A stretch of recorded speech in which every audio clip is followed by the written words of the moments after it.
అంత సెక్యూరిటీ ఇవ్వరా? మరి పవన్ కళ్యాణ్ కట్టించారు లాస్ట్ ట్రిప్. ఒక స్థానం ఎక్కడ ఒక అసలు ఈయన ఆ ఒక్కడు కూడా వెళ్ళిపోయాడు. ఎట్లా ఇచ్చారు ఆయనకి? ఎందుకు ఇచ్చారు మరి? లోకేష్కి ఎందుకు ఇచ్చారు? చంద్రబాబుకి ఇవ్వడం అంటే అర్థం ఉంది, లోకేష్కి ఎందుకు ఇచ్చారు మరి సెక్యూరిటీ?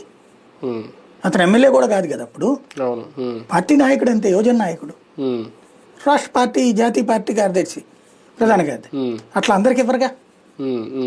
కాబట్టి అక్కడ ఏంటి అంటే అవతల వాళ్ళకున్న థ్రెట్ పర్సెప్షన్. ముందు ఇచ్చినట్టున్నారు 67 స్థానాలు వచ్చినప్పుడు 2014 వచ్చినప్పుడు, అప్పుడు బాగానే ఉండేది కదా జగన్ సెక్యూరిటీ. అప్పుడు కూడా పాదయాత్ర చేసుకొచ్చింది తన సొంతగానే కదా సెక్యూరిటీ. అప్పుడు ఇట్లాగే ల్యాప్సెస్ వస్తుంటేనే తన సొంత సెక్యూరిటీతో వెళ్ళాడు. పోలీసులు ఉంటారు, మొత్తం తన సెక్యూరిటీ మెయిన్ తనే. అప్పుడు రోప్ టీం అది ఉండేది, తన సొంత టీం, అది రోప్ టీం, పోలీస్ టీం కాదు అది. తన పాదయాత్రకి రోప్ టీం తన సొంతది. మేధాడి దగ్గర అప్పుడు ఇదే సమస్య అయింది. అంటే ఇప్పుడు ఒకవేళ రేపు పొద్దున ఈయన పాదయాత్ర చేస్తారో లేదు తెలియదు, కానీ పర్యటనలు పెట్టుకున్నా ఇంకా అంతే పర్యటనలు అంతే. నువ్వు నీ సావు అని చెప్తున్నారు. కాకపోతే ఇంకొక ఆస్పెక్ట్ కూడా ఏమైనా ఉందేమో, జగన్కి ఏదన్నా అయితే 4 రోజులు ఏడుస్తారు, ఆ తర్వాత మర్చిపోతారు అన్నటువంటి రూట్లో ఏమన్నా ఆలోచిస్తున్నారేమో.